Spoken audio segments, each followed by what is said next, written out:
Les rues d'Europe ont changé. Les villes, qui étaient autrefois des symboles d'ordre, de sécurité et de prospérité, sont désormais confrontées à des défis sans précédent. L'immigration de masse a transformé la vie de millions de personnes, mais à quel prix? Taux de criminalité en hausse, quartiers ségrégés et effondrement des systèmes. Quels pays ont été les plus touchés? Est-il possible d'inverser la situation? Aujourd'hui, nous allons explorer les 10 pays européens qui ont subi les plus grandes conséquences de l'immigration. Certains de ces cas vous surprendront, d'autres vous alarmeront. Mais le numéro 1 est tout simplement choquant. Allons-y. Numéro 10.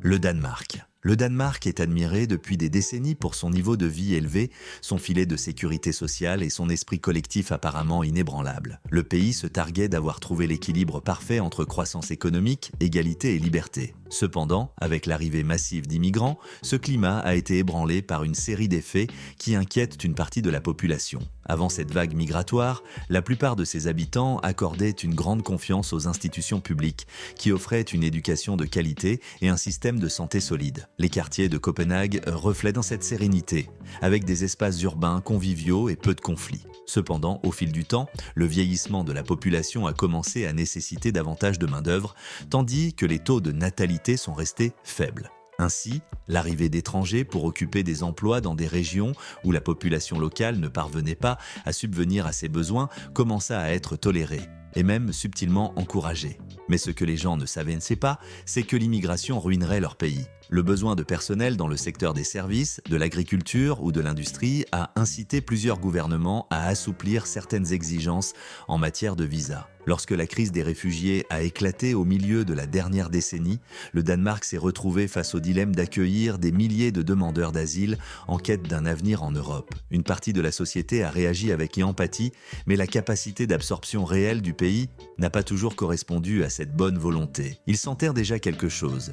L'augmentation de l'immigration a entraîné des tensions dans les quartiers où l'intégration n'était pas garantie et où des communautés ont commencé à se former, isolées du reste de la population danoise. Plusieurs rapports de police ont signalé une augmentation significative de l'activité criminelle dans des zones spécifiques, ainsi que la formation de gangs associés à des groupes d'origine étrangère. Dans le même temps, des préjugés culturels sont apparus, renforçant la suspicion de la population locale envers ceux qu'elle percevait comme étrangers aux valeurs danoises. L'image du Danemark, ville propre et ordonnée, a été ébranlée par des conflits de coutumes, associés à des difficultés pour trouver un logement et un emploi stable, qui ont conduit à des incidents d'insécurité et à la création de ghettos urbains. Le Danemark est en ruine et traverse une crise d'adaptation qui menace l'équilibre tant loué de son État-providence.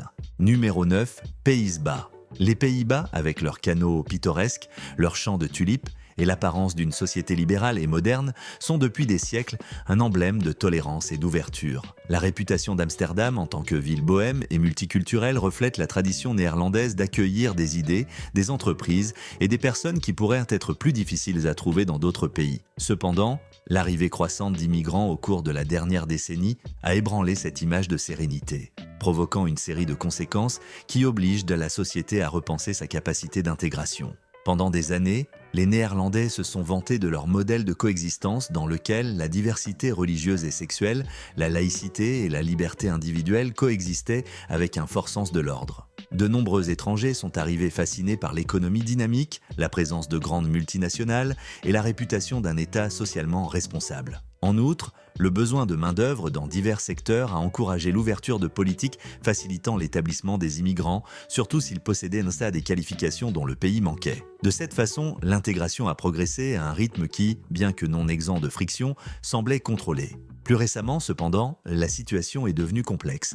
Dans le contexte de crise financière mondiale et d'instabilité politique au Moyen-Orient et en Afrique, de plus en plus de personnes arrivent aux Pays-Bas en quête d'un refuge ou simplement d'un soulagement économique. Amsterdam, Rotterdam et d'autres villes côtières ont ressenti l'impact de la multiplication des demandeurs d'asile, occupant parfois des installations adaptées à la hâte. Des problèmes de surpopulation sont apparus dans certains quartiers, ainsi qu'une pénurie de logements et des difficultés à fournir des soins adéquats à un si grand nombre de personnes. En conséquence, certains quartiers ont connu une augmentation de la criminalité liée aux groupes de jeunes qui ont créé des ghettos où prévalait la loi du plus fort. En bref, les Pays-Bas ont subi de graves conséquences à cause de cette immigration.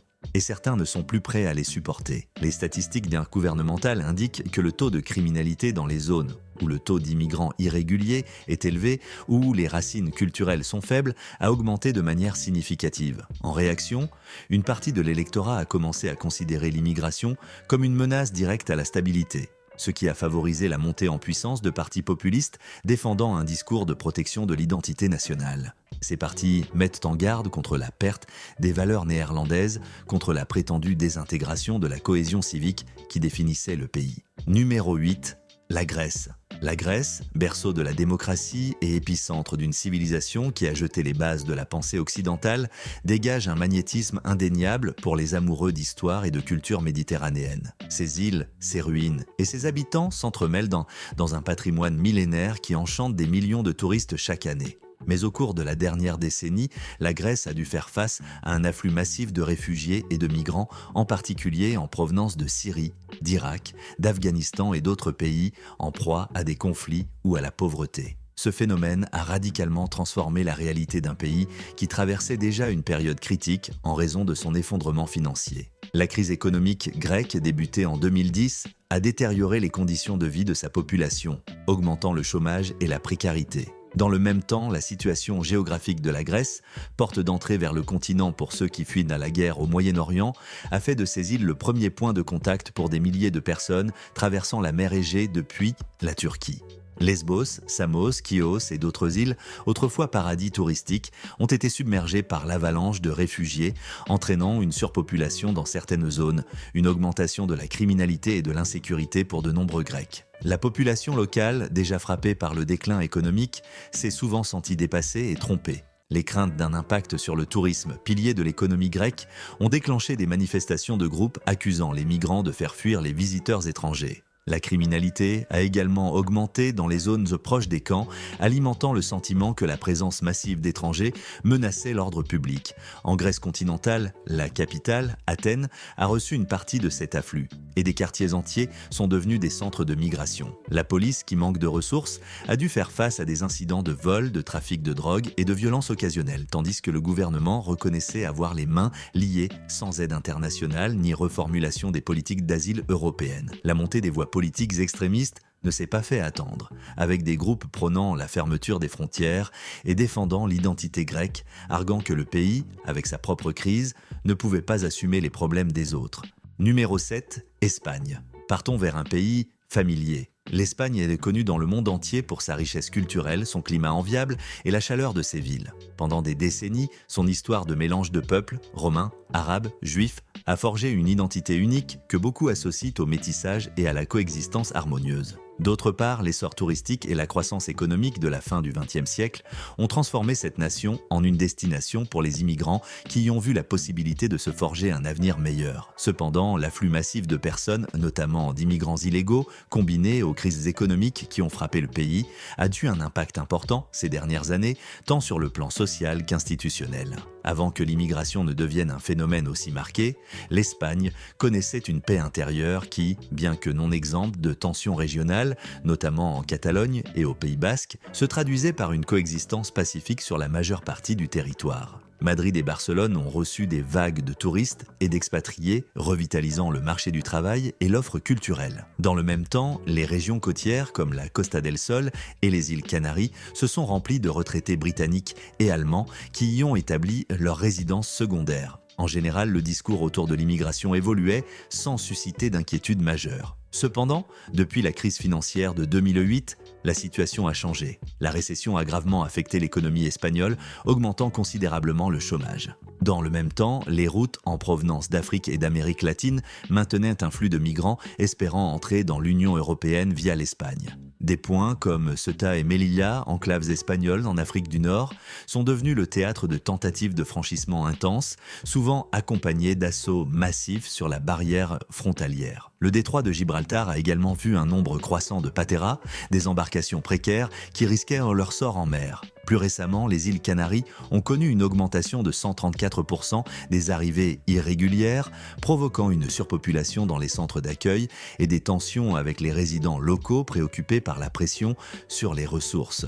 À l'intérieur des terres, Plusieurs communautés autonomes ont accueilli des immigrants d'origines très diverses, dont un nombre important de personnes fuyant des conflits ou des situations d'extrême pauvreté. Dans des endroits comme Madrid et la Catalogne, il y avait une coexistence qui fonctionnait parfois grâce à la présence de réseaux communautaires forts, mais qui, à d'autres moments, générait des frictions lorsque s'y rassemblaient trop de nouveaux arrivants sans moyen de survivre. L'un des effets les plus visibles a été la prolifération d'implantations informelles dans les banlieues ou dans les zones industrielles abandonnées. Ces communautés, dépourvues de services de base, sont devenues des foyers d'exclusion et, parfois, de criminalité, étant donné que certains de leurs habitants ne parvenaient pas à trouver un emploi ou à accéder aux documents qui leur permettraient de s'intégrer pleinement. De nombreux Espagnols affirment qu'il n'est plus possible de se promener en toute tranquillité dans les rues de Madrid et de Barcelone. Certains sont même allés jusqu'à qualifier la ville de Valence de violence. Dans certaines zones, la criminalité a augmenté,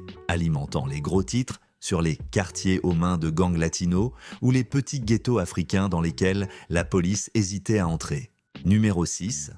Italie. L'Italie, terre d'un héritage romain monumental, d'une renaissance splendide et d'une cuisine qui séduit les palais du monde entier, est depuis des siècles un carrefour de civilisation. Les traces de son histoire sont visibles dans chaque ville, dans chaque vallée, sur chaque côte. Cependant, à l'époque contemporaine, sa position stratégique en Méditerranée en a fait l'une des principales destinations de l'immigration en provenance d'Afrique et du Moyen-Orient. Un phénomène qui, en s'intensifiant, a mis en échec un pays déjà accablé de défis structurels et sociaux. Autrefois, l'Italie était considérée comme une destination touristique charmante où l'art et la tradition se mêlaient à la vitalité de son peuple. Rome, Florence, Venise et Milan ont attiré des millions de visiteurs, alimentant une économie qui, bien qu'inégale, est restée stable. Dans le même temps, les régions du sud, comme la Sicile et la Calabre, souffrent depuis des années de taux de chômage élevés, d'opportunités d'emploi limitées et d'un crime organisé généralisé. Cette disparité géographique s'est aggravée lorsque des milliers de personnes ont commencé à arriver par la mer dans des conditions extrêmes, espérant atteindre l'Europe pour échapper aux conflits ou chercher des horizons meilleurs. Les îles de Lampedusa et de Sicile sont devenues d'une importance cruciale comme point de débarquement pour les petites embarcations et les embarcations précaires remplies de migrants. À certains moments, l'arrivée quotidienne de centaines de personnes a dépassé la capacité de réponse des autorités locales. Les abris, initialement conçus pour les urgences de courte durée, ont été définitivement débordés. Des scènes de sauvetage en mer, des corps récupérés après des naufrages et des installations débordées font désormais partie de l'actualité quotidienne, provoquant un choc parmi la population italienne et internationale. Une division apparaît alors au sein du pays. Alors que certains réclament l'hospitalité et la fraternité chrétienne ou humanitaire, d'autres réclament davantage de contrôle et des expulsions accélérées. Au fait, n'oubliez pas de donner un coup de pouce à cette vidéo. Numéro 5. Royaume-Uni. Le Royaume-Uni a toujours été une destination attrayante pour les migrants d'origines diverses, cultivant son caractère cosmopolite et favorisant la diversité culturelle. De sa capitale, Londres, aux villes traditionnelles comme Manchester et Birmingham, la société britannique connaît depuis longtemps une croissance qui, en théorie, profite à l'économie et à la vitalité sociale.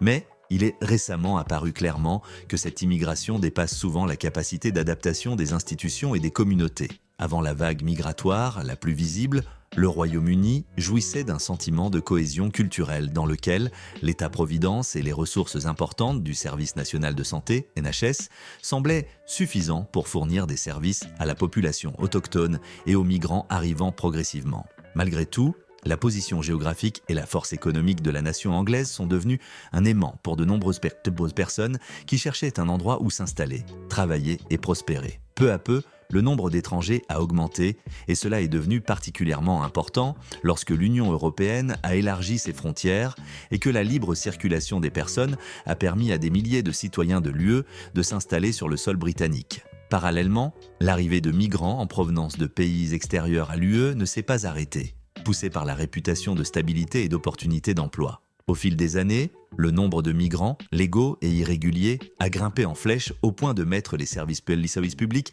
à rude épreuve. L'un des secteurs les plus touchés est celui de la santé. Bien que le NHS soit fier de son universalité et de son efficacité, la réalité est telle que sa charge de travail a explosé, entraînant des listes d'attente plus longues. Les critiques du pays imputent une partie de l'effondrement à l'afflux massif d'étrangers, tandis que les défenseurs de l'immigration pointent du doigt le manque de financement et la mauvaise gestion gouvernementale comme facteur déterminant. Le marché du travail a également été ébranlé. De nombreux Britanniques ont commencé à se rendre compte que certains emplois traditionnels étaient occupés par des immigrants prêts à accepter des salaires inférieurs, ou que la concurrence pour les mêmes postes commençait à être disproportionnée. Cela a suscité un mécontentement croissant dans les zones industrielles et rurales où les populations locales avaient le sentiment d'être privées de leurs opportunités. Les analystes estiment que l'immigration n'est pas la seule cause du problème, car l'automatisation et le manque d'investissement régional jouent également un rôle. Cependant, le sentiment que le pays n'était plus ce qu'il était s'est répandu et a en partie motivé la célèbre décision du Brexit.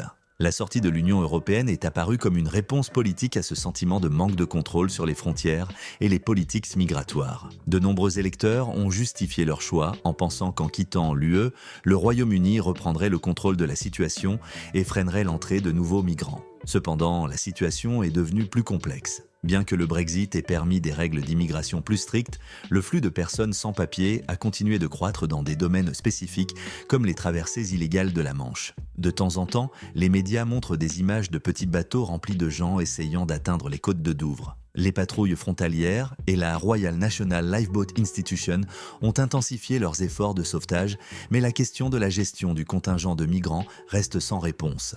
Numéro 4, la Belgique.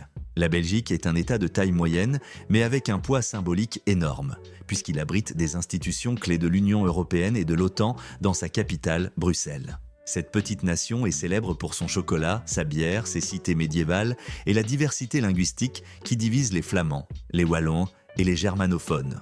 Depuis des décennies, la Belgique dans son ensemble projette une image d'harmonie malgré ses différences internes. Ces dernières années, l'arrivée d'immigrants en provenance d'Afrique, du Moyen-Orient et d'Asie a mis à rude épreuve une société qui était déjà en équilibre fragile. Avant cette vague migratoire, la Belgique présentait un modèle de coexistence qui, bien que complexe en raison de la dualité linguistique, flamand-français, affichait des niveaux élevés de bien-être et une vie urbaine prospère, notamment à Bruxelles. L'économie locale était soutenue par la présence d'expatriés travaillant dans les institutions européennes et par des touristes intéressés par l'architecture historique et la gastronomie. Cependant, la réalité a changé lorsque le nombre de personnes arrivant en quête de refuge ou de travail a augmenté. Selon les estimations, la densité de population dans certains quartiers populaires de la capitale a explosé, favorisant la formation de ghettos urbains où l'intégration linguistique et culturelle est devenue difficile. Molenbeek, un quartier de Bruxelles, est devenu le centre de l'attention internationale après avoir été lié à plusieurs incidents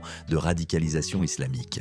Bien qu'il soit inexact de qualifier l'ensemble du quartier d'épicentre de la criminalité, de nombreux rapports soulignent la marginalisation et la pauvreté qui touchent une part importante de sa population, ainsi que l'existence de réseaux criminels qui profitent de la négligence institutionnelle. À cela s'ajoutent les tensions politiques qui surgissent lorsqu'un débat se pose sur la question de savoir si les politiques d'accueil du pays sont trop laxistes, permettant à des personnes ayant un casier judiciaire ou des tendances extrémistes de s'installer dans le pays. Cependant, tout le pays ne connaît pas le même phénomène. Des villes comme Bruges ou Gand maintiennent un environnement plus stable, avec moins d'immigration irrégulière et plus de contrôle.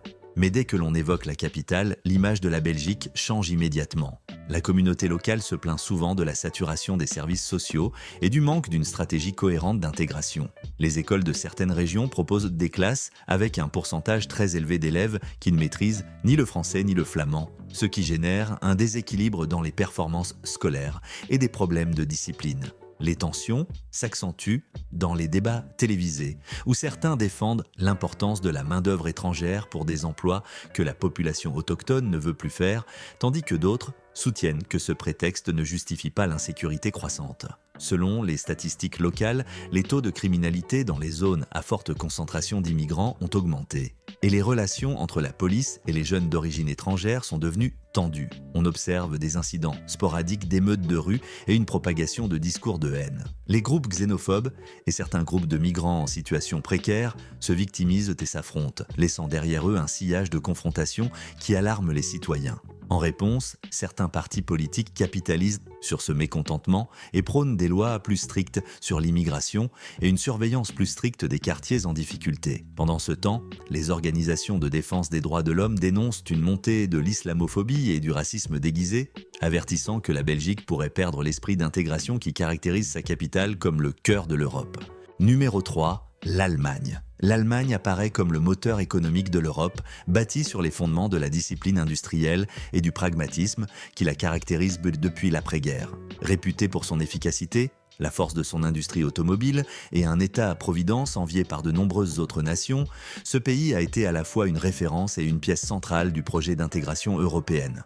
Pendant des années, l'image de ville propre et organisée, avec une société travailleuse, a favorisé l'arrivée d'immigrants attirés par leur prospérité. Le tournant s'est produit en 2015, lorsque la chancelière Angela Merkel a adopté une politique de porte ouverte qui a permis l'entrée de plus d'1 million de réfugiés, principalement originaires de pays ravagés par la guerre ou l'instabilité, comme la Syrie, l'Afghanistan ou l'Irak. Ce geste, d'abord salué pour sa dimension humanitaire, a suscité un vif débat national. D'une part, la capacité de l'Allemagne à absorber les jeunes travailleurs dans un contexte de vieillissement de la population et de pénurie potentielle de travailleurs qualifiés a été soulignée. D'un autre côté, de nombreux citoyens se sont sentis dépassés, considérant que le nombre massif de nouveaux arrivants pourrait submerger les ressources publiques et perturber l'équilibre culturel. Dans les grandes métropoles comme Berlin, Hambourg ou Munich, vivre ensemble n'a pas toujours été facile. Des tensions sont apparues dans des quartiers où des centaines ou des milliers de réfugiés se sont soudainement rassemblés sans les infrastructures nécessaires pour les intégrer. Certains quartiers ont connu une augmentation de la criminalité, une circonstance attribuée par les médias à des groupes d'immigrants qui, sans opportunité d'emploi, se sont retrouvés pris dans des réseaux criminels. Dans le même temps, les mouvements ultranationalistes et anti-immigration gagnaient en puissance, présentant la situation comme la preuve que la politique d'ouverture détruisait l'Allemagne de l'intérieur. Face à des situations nouvelles, la police a constaté une augmentation de certaines infractions urbaines. Des vols, des agressions et des conflits de rue ont été signalés, certains ayant reçu une large couverture médiatique, comme les incidents du Réveillon du Nouvel An à Cologne en 2015, où les autorités ont été accusées d'être lentes et de ne pas avoir réagi. À partir de ce moment, le sentiment d'insécurité s'est installé dans une partie de la population qui regardait avec scepticisme la capacité du gouvernement à contrôler la situation. Dans le même temps, la polarisation politique s'est accentuée. L'Alternative pour l'Allemagne, AfD, un parti anti-immigration radical, a vu dans ce mécontentement une voie de croissance, gagnant des sièges au Bundestag et portant son message dans des régions traditionnellement éloignées des positions extrémistes. Numéro 2, la France.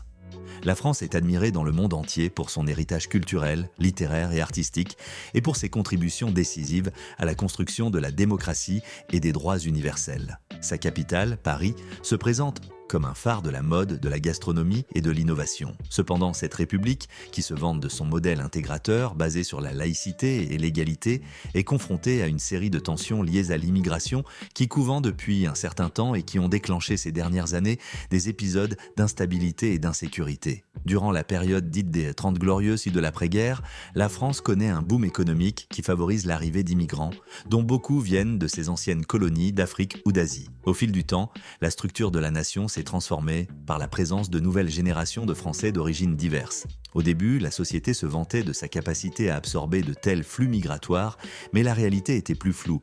Les quartiers appelés banlieues des grandes villes, sont devenus des foyers de marginalité, de chômage et de désespoir. Le cas de Paris est paradigmatique. Au-delà de la façade touristique, qui captive des millions de voyageurs, il existe des quartiers périphériques où la coexistence est brisée par le manque d'opportunités et la polarisation culturelle. Le taux de chômage des immigrés et de leurs descendants est bien supérieur à la moyenne nationale selon les rapports de l'Institut national de la statistique et des études économiques, INSEE. Le tissu social est mis à rude épreuve lorsque de nombreux jeunes, nés en France mais originaires du Maghreb ou d'Afrique subsaharienne, ne se sentent pas reconnus et ne trouvent pas d'emploi stable. Cela crée un climat de frustration qui conduit parfois à des manifestations de rue très médiatisées ou à des affrontements avec la police. Dans le même temps, la sécurité a été compromise dans certaines zones urbaines. Plusieurs incidents d'émeutes et d'attaques au cours de la dernière décennie ont renforcé la perception d'un pays au bord de l'effondrement. Cependant, imputer ces maux à l'immigration seule est une idée simpliste. Les leaders d'opinion soulignent que le problème réside dans l'absence de politique d'intégration efficace et dans les profondes disparités socio-économiques qui perpétuent la ségrégation. Les villes comme Marseille, avec une forte proportion de population immigrée, ont également des taux élevés de criminalité liés aux mafias locales et au trafic de drogue, un problème vers lequel convergent de nombreuses variables, pas seulement la présence d'étrangers. Certains soutiennent que la France est détruite par son incapacité à assimiler un grand nombre d'immigrés, mais d'autres soulignent la responsabilité historique du pays envers ses colonies, facteur ayant donné lieu à d'importants mouvements migratoires, et défendent de l'idée que cette diversité culturelle pourrait devenir un atout. Les attentats terroristes qui ont secoué la France au cours de la dernière décennie, avec des épisodes aussi choquants que ceux de Charlie Hebdo ou du Bataclan, ont aggravé la suspicion envers les communautés musulmanes, même si la grande majorité de leurs membres répudie de tels actes. Numéro 1, la Suède. L'histoire récente de la Suède est fascinante en raison de son contraste avec la situation actuelle. Pendant une grande partie du XXe siècle, le pays s'est vanté d'un système de protection sociale exemplaire, d'un faible taux de criminalité et d'un équilibre social qui faisait l'envie du reste du monde. La société suédoise, façonnée par le consensus, l'égalité des sexes et une politique fiscale redistributive, a maintenu des niveaux élevés de bonheur et des résultats scolaires admirables. Dans ce contexte, l'afflux massif de migrants au début des années 2010 a mis à l'épreuve la capacité du pays à intégrer les personnes fuyant les conflits au Moyen-Orient et en Afrique. Avant cet afflux majeur, la Suède avait déjà montré une certaine ouverture à l'immigration. Cependant, l'ampleur de la crise s'est démultipliée à mesure que les tensions en Syrie et dans d'autres régions ont fait augmenter le nombre de réfugiés demandant l'asile en Europe. En quelques années, le pays nordique est devenu l'un des principaux pays d'accueil de demandeurs d'asile, avec des chiffres si élevés qu'ils dépassaient de loin ceux des autres pays par rapport à sa population. Comme en Allemagne, la politique de la porte ouverte a été présentée comme une démonstration de solidarité, mais elle s'est heurtée à la structure limitée des services et des ressources. Des villes comme Malmö ont subi des transformations radicales. Des quartiers autrefois calmes se sont remplis de familles qui ne partageaient pas la langue ni les codes culturels de la population locale, créant des ghettos où l'intégration était difficile à réaliser. La criminalité, mesurée par des délits tels que les vols, les agressions et même les fusillades, a fortement augmenté, comme le reflètent les rapports de police qui sapent de l'image de la Suède comme un pays sans violence armée. La création de zones classées ou zones vulnérables par les autorités a accru l'inquiétude de la population. Dans le même temps, les services sociaux, réputés pour leur efficacité, étaient débordés. Les écoles avec des classes pleines d'élèves non suédophones, les soins de santé avec de longues listes d'attente et le marché du travail incapable d'absorber autant de nouveaux arrivants. Le modèle de protection sociale suédois, fondé sur la responsabilité civique et une fiscalité élevée, a souffert de la multiplication des demandes, sans contrepartie immédiate de cotisation au système. De nombreux Suédois ont commencé à se demander si la politique d'accueil de masse était viable à long terme ou si elle érodait les valeurs qui avaient fait de leur pays une utopie de stabilité. En conséquence, le récit d'une Suède détruite par l'immigration s'est répandu dans certains médias internationaux qui ont trouvé dans la violence croissante des bandes criminelles un argument pour illustrer le prétendu effondrement de la société nordique. Les partis anti-immigration radicaux, comme les démocrates de Suède, ont accru leur part du pouvoir politique, reflétant la colère croissante d'une partie de la population qui considère que la situation devient incontrôlable. Le gouvernement, pour sa part, adopte des positions plus restrictives qui auraient été impensables il y a quelques années, assouplissant sa politique d'asile et renforçant les contrôles aux frontières. Mais l'image des dégâts causés persiste. La Suède pacifique, modèle d'intégration, est remise en question au niveau international, tandis que les statistiques sur la violence et le sentiment d'insécurité de l'opinion publique continuent de faire la une des journaux. Les 10 pays que nous avons analysés reflètent la complexité de l'immigration en Europe. Chacun d'entre eux, avec son histoire et sa culture, a trouvé dans l'arrivée massive de personnes un défi qui dépasse les débats superficiels et touche au fondement du bien-être et de la coexistence du Royaume-Uni, marqué par le Brexit. Si vous pensez que cette analyse apporte un éclairage sur un sujet aussi transcendantal, je vous invite à laisser un like et à vous abonner pour continuer à explorer ensemble les transformations qui marquent le cours de notre monde.